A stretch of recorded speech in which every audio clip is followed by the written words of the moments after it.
Anong mensahe ang kailangang marinig ng mga Pisces mula December 8 to 14, 2024? Pwedeng nangyayari na to o mangyayari pa lang. Kung hindi man para sa inyo itong magiging reading, di baka para sa someone na malapit sa inyo o sa someone na kakilala nyo mismo. Baka may lumabas na gender, mamaya gawin nyo na ng energy, masculine at feminine energy. Pwede rin naman na wag nyo nang pansinin ang gender. Hindi ko masasabi kung anong magiging reading, kung positive ba o negative. Depende sa kung anong mapipick up ko energy. Walang masama kung papanoorin ang Sun, Moon at Rising sign kasi baka alin man sa mga yun ay mag-resonate na sa sitwasyon nyo.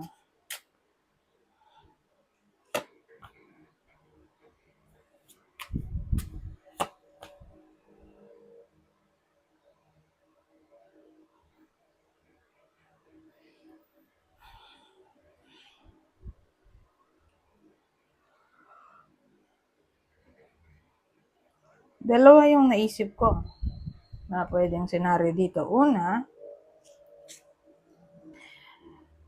ang wish ng iba sa inyo ay mag-migrate.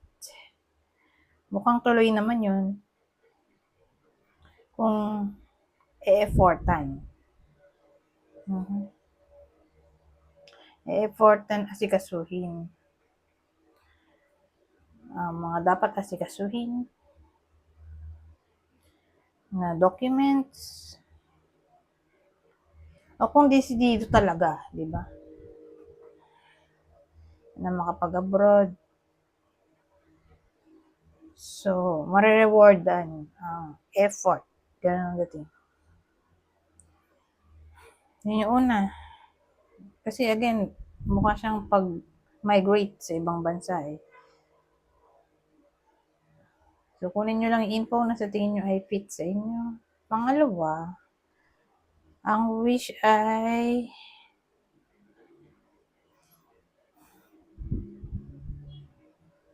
pag-move on.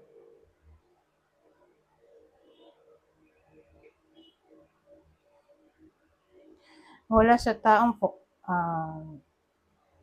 ang karelasyon niya ay foreigner o nasa ibang bansa. Parang ang wish niya dito ay mag-move on. Yun yung realization o clarity niya dito na mag-move on. Kung toxic na yung sitwasyon, mag-let go, ganun.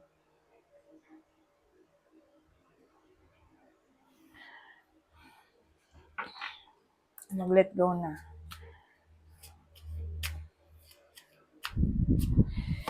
Ibang senaryo ulit. Pisces pala to, no? Pisces reading.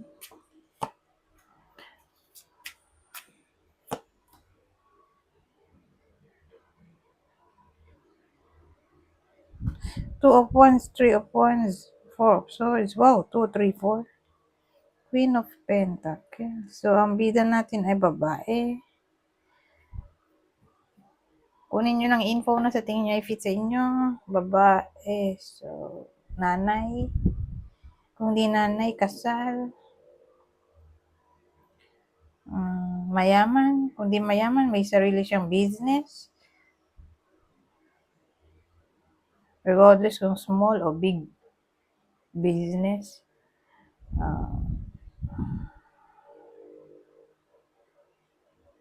Business. Ito. Kung walang business, hindi mayaman, di may work siya ngayon. Kung walang work, may pension. Kung walang pension, di may nagpapadalang pera sa kanya na kamag-anak.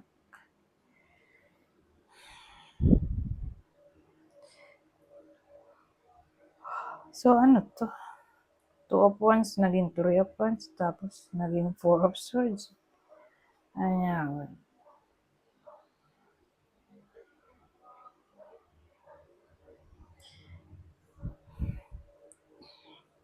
May gusto siyang mangyari.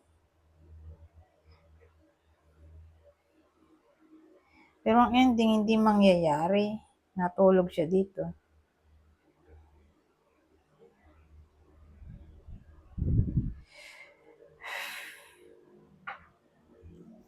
Nag-procrastinate na lang siya. Oh. Inactive yung energy. Ano kaya to? Energetic siya dito, tapos naging inactive.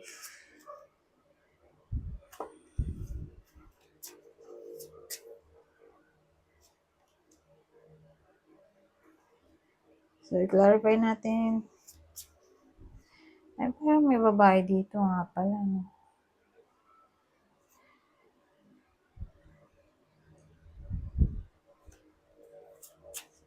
Ano ba itong 2 of Wands?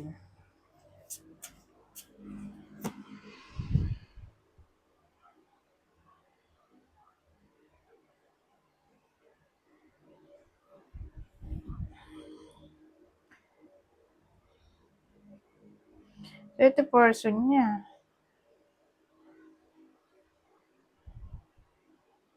Kaya lang di sila magkapares ng suit. So, may someone na parang may gusto sa kanya. Ano yan? Siguro gusto rin itong babaeng to ito. So, yun yung sinasabi kanina dun sa bago ko kinalarify. Kasi tatanggalin ko pa. Na may gusto siyang mangyari pero walang nangyari, natulog dito. Ang gusto niya kasi maging sila rin. Type niya rin to eh. Kaya lang, walang nangyari. Kasi ito, lumabas yung 8 of Swords. Saka 3 of Swords. Hindi niya na pinursu to. Ganun ang dating. Kumbaga, at first, type niya rin to. Kaya lang, in a relationship siya sa iba o may commitment na siya. Okay? Responsibility na kailangan asikasuhin kaysa love.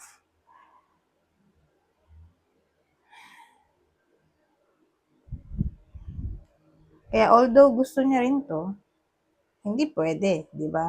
Kaya ito siya, feeling trapped. Pero mukhang magka-come up siya sa conclusion na wag i-pursue to kasi natulog yung energy dito eh. Oo, di niya nga pinursu. Ginawa naman niya yung tama. Pero at the same time, in pain siya. Kasi gusto niya rin. Kaya lang, hindi pwede. Kasi may pananagutan na siya sa ibang tao dahil kasal nga siguro. O mas importante sa kanya yung kung di kasal. Sabihin natin single mom. Mas importante sa kanya yung pananagutan niya sa anak niya na kailangan niyang suportahan yun kaysa kasi kasuhin ng love life niya, gano'n ang dating. Kasi naisip niya na kung magjojowa siya, baka di niya maasikaso yung anak niya. So, case to case basis, gano'n ang dating. Basta may gusto siya, pero hindi pwede. Magka-come up siya sa conclusion na i-give up na lang to. Pero at the same time, ayun, in pain.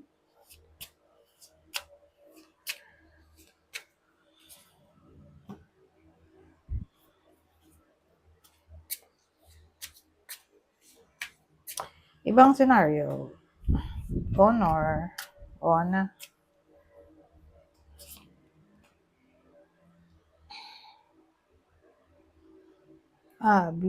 Cathedral kasi to eh. So, ang dating sa akin, sabihin natin, itong cathedral eh, spirituality in general, religion, or anything na may kinalaman nga sa spirituality. Malawak kasi ang spirituality. Kung baga, dun may success. Okay? Makakagain ng honor, respect. sa field na may kinalaman sa spirituality.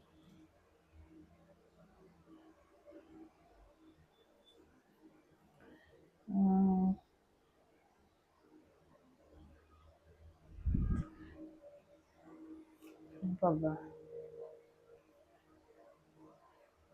So again, doon may respect. Kakagay ng respect, honor, ganun.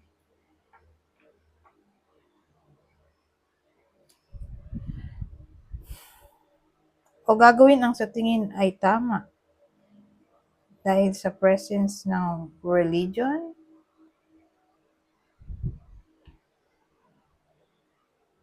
tataas ang reputation dahil sa presence nitong spirituality nga. Spirituality, religion, o magiging ng award, reward.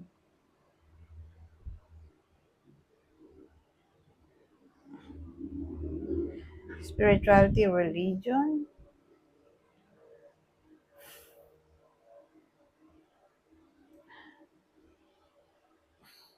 wala na maisip anyways. Isa pa.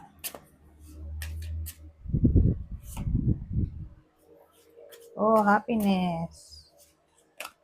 Oh, sure. Wow, ito magandang combination. Parang sure na talaga. Magiging masayang mga Pisces sa week na to.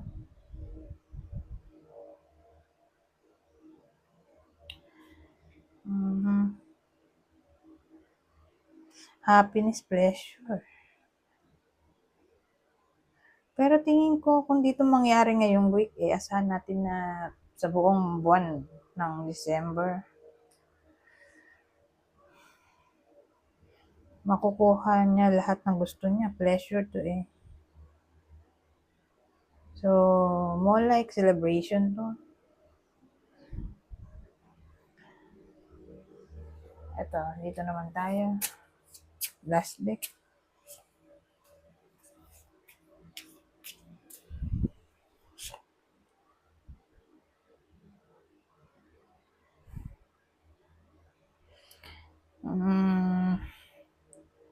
Ang dating kasi sa akin,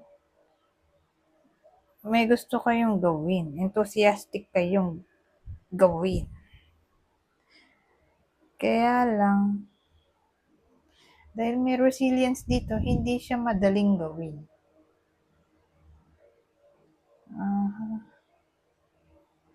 Na para bang nire-require ng universe na maging flexible, matatag.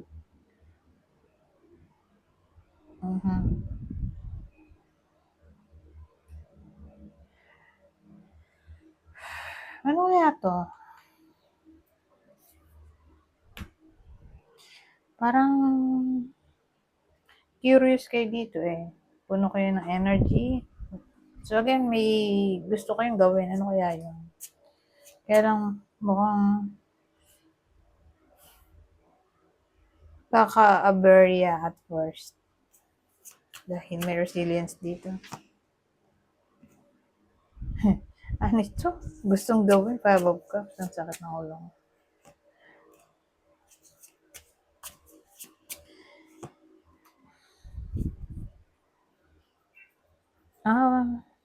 Pag-move on siguro sa ex.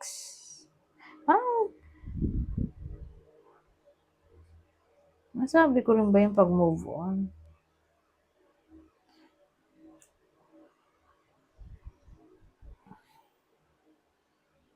Dito ba yun?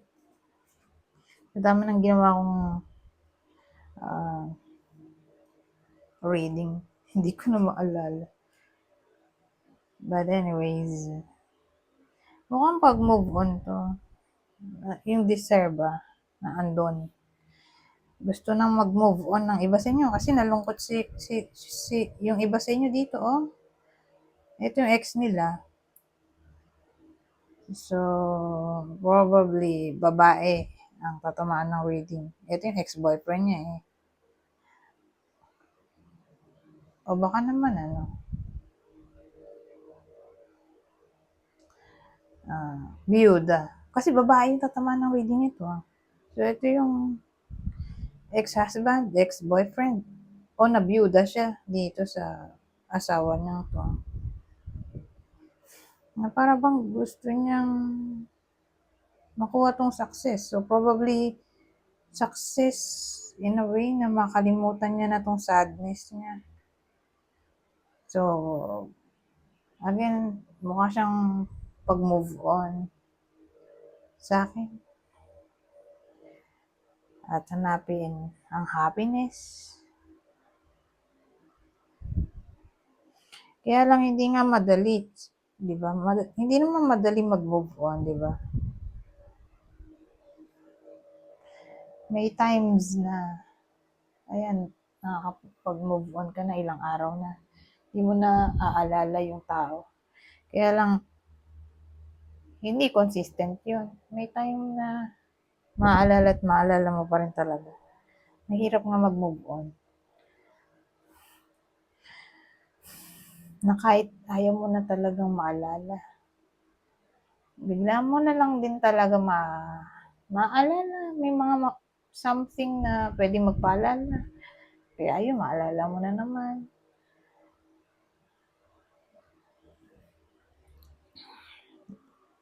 So again, mahirap mag-move on. At yun ang gusto nyo mangyari dito. Kaya lang,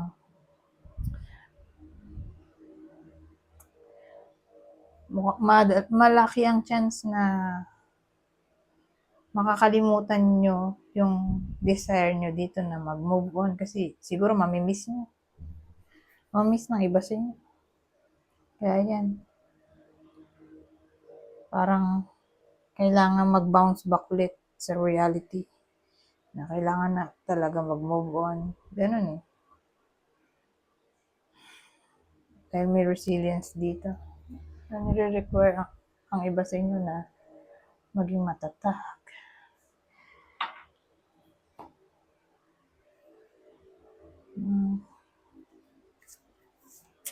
At ang huli, receptivity. Bato.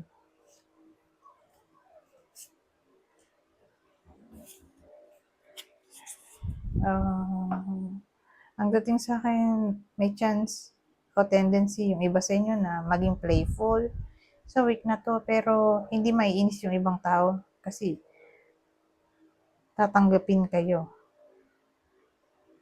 Tatanggapin ng ibang tao ang pagiging playful kasi may ibang tao na ayaw ng ganyan. Masyadong seryoso. So, tingin nila ang pagiging playful ay sign ng pagiging immature. So, again, case to case basis, diba? May mga taong ganun. Sobrang seryoso. O sobrang rigid ng kanilang paniniwala.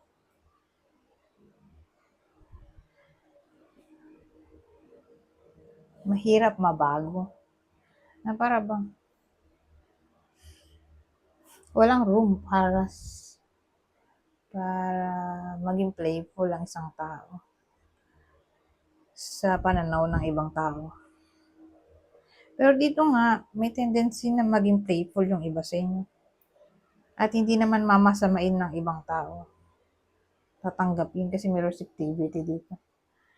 Tatanggapin kung kayo yung tipo ng tao mahilig mag-joke. O, yun nga. Masyadong playful.